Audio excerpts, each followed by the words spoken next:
Bismillahirrahmanirrahim. Assalamualaikum warahmatullahi wabarakatuh. Innal hamdalillah nahmaduhu wa nasta'inuhu wa nastaghfiruh wa na'udzu billahi min syururi anfusina wa min sayyiati a'malina. May yahdihillahu fala mudhillalah wa may yudhlil fala hadiyalah. Asyhadu an la ilaha illallah wa asyhadu anna Muhammadan abduhu la rasulah la nabiyya ba'da. Pertama-tama marilah kita panjatkan puja dan puji syukur atas kehadirat Allah Subhanahu wa taala, karena berkat dan rahmatnya lah sehingga kita masih merasakan nikmat, entah itu nikmat kesempatan, nikmat rezeki, dan yang paling utama saat ini adalah nikmat kesehatan dan nikmat iman, sehingga kita masih bisa merasakan bulan suci Ramadan tahun ini.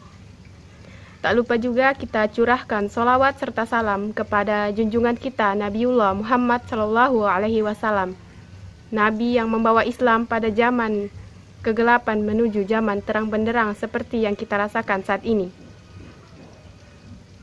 Bagaimana sih menjadi seorang muslim yang sejati itu?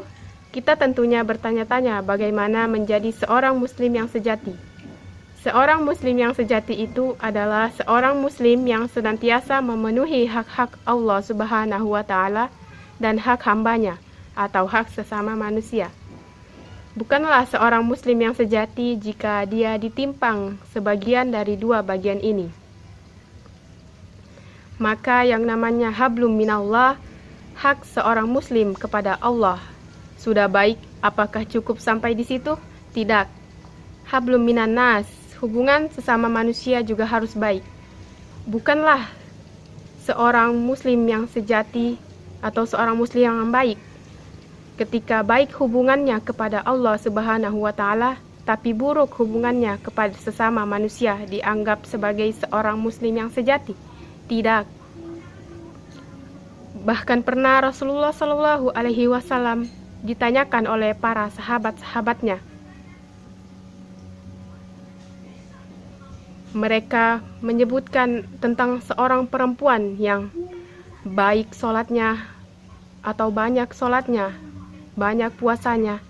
Tapi dikala itu mereka juga mengatakan, tapi ya Rasulullah, lisannya senantiasa menyakiti tetangga-tetangganya. Apa jawaban Rasulullah? Hiya finnar, dia di neraka. Hal ini menggambarkan kepada kita bahwa Anda telah memenuhi hak-hak kepada Allah Subhanahu wa taala, tapi tidak memenuhi hak hamba, menyakiti hamba, menzalimi hamba, maka sungguh semua hal itu adalah sia-sia. Rasulullah SAW pernah berbincang kepada istrinya Aisyah radhiyallahu anhu, yaitu ibunda kita Amirul Mukminin, di mana pada saat itu Aisyah sedang mengatakan sebuah kalimat yang menyebutkan kejelekan seseorang, dan Rasulullah berkata, "Wahai Aisyah, sungguh engkau telah mengatakan sebuah kalimat yang jika kalimatmu ini dimasukkan ke dalam air laut, dibenamkan di dalam air laut, maka akan mengubah rasa lautan itu." Allahu Akbar. Ini menggambarkan kepada kita bahwasanya hak seorang muslim itu besar di hadapan Allah Subhanahu wa taala. Banyak orang yang sholatnya baik, puasanya banyak, mungkin rajin bersedekah, tapi tidak mampu menjaga lidahnya, sering menyakiti hamba atau menzalimi orang-orang muslim lainnya. Maka itu bukanlah seorang muslim yang hakiki, kata Rasulullah. Bahkan perkataan Rasulullah tadi yang mengatakan, "Wahai Aisyah, jika saja kalimatmu ini dibenamkan di dalam air laut, maka akan mengubah rasa lautan itu." Terkadang kita terlalu menyepelekan dosa ghibah ini. Bahkan ghibah juga merupakan salah satu penyebab azab kubur seseorang, di mana seseorang itu senantiasa berjalan dengan lisannya yang suka menyebarkan keburukan orang lain dan menggibahnya atau suka menggunjingnya. Dan Imam Al-Ghazali juga mengatakan bahwa yang paling tajam itu adalah lisan manusia.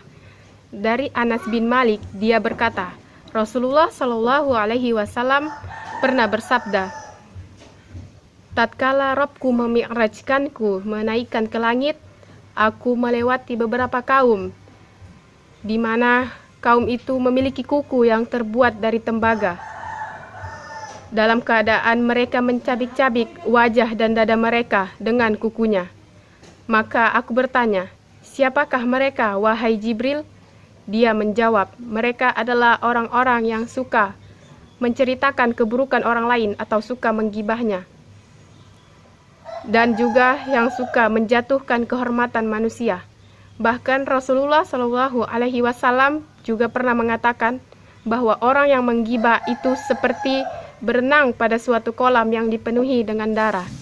Itu artinya yang dipandang manusia ini perkara kecil, perkara rendah, tapi besar di hadapan Allah Subhanahu wa Ta'ala. Subhanallah. Diriwayatkan oleh Bukhari dalam kitab sahihnya nomor 10 dari Abdullah bin Umar, Rasulullah Shallallahu Alaihi Wasallam bersabda, seorang muslim adalah seseorang muslim lainnya yang mampu selamat dari lisan dan tangannya. Bahkan Allah Subhanahu wa Ta'ala juga mengatakan dalam firman-Nya, yaitu Quran surah Al-Hujurat surah ke-49 ayat 12, yang artinya, wahai orang-orang beriman, jauhilah banyak dari prasangka. Sesungguhnya sebagian prasangka itu adalah dosa. Dan janganlah kamu mencari-cari kesalahan orang lain. Dan jangan juga ada di antara kamu yang suka menggunjing sebagian yang lain. Apakah ada di antara kamu yang suka memakan daging saudaranya yang sudah mati? Tentu kamu merasa jijik. Sesungguhnya Allah Maha penerima taubat, dan bertakwalah kepadanya. Dia lagi Maha penyayang. Rasulullah Shallallahu Alaihi Wasallam mendefinisikan apa itu ghibah. Ghibah adalah ketika engkau menyebutkan sesuatu dari saudaramu yang tidak dia senangi. Itulah ghibah. Ghibah bisa saja dalam bentuk ucapan, bahasa isyarat, dan bisa juga dari lirikan mata dan sebagainya. Maka dari itu teman-teman sekalian, jika kita ingin menjadi seorang muslim yang sejati, maka perbaiki hubungan kita dengan Allah Subhanahu wa Ta'ala dan perbaiki hubungan kita sesama manusia. Dan jangan pernah menzalimi sesama, serta jangan sampai ada ghibah di antara kita. Sebagian orang sholatnya banyak tapi nggak bayar hutang. Dan sebagian orang juga, Masya Allah, baik kepada sesama manusia, tetapi tidak melaksanakan atau tidak memenuhi hak-hak kepada Allah Subhanahu wa Ta'ala. Maka semua itu adalah salah. Seorang muslim yang sejati itu adalah yang menggabungkan antara hak-hak Allah Subhanahu wa Ta'ala dan hak sesama manusia. Sekian kultum yang dapat saya sampaikan, semoga bermanfaat untuk kita semua. Dan ingatlah teman-teman, di akhirat kelak, semua yang kita katakan, semua yang kita ucapkan, dan semua yang kita tulis kelak akan dipertanggungjawabkan di pengadilan Allah Subhanahu wa Ta'ala. Wallahu alam. Akhirul qalam, nun wal qalami wa ma yasturun, fastabiqul khairat. Wassalamualaikum warahmatullahi wabarakatuh.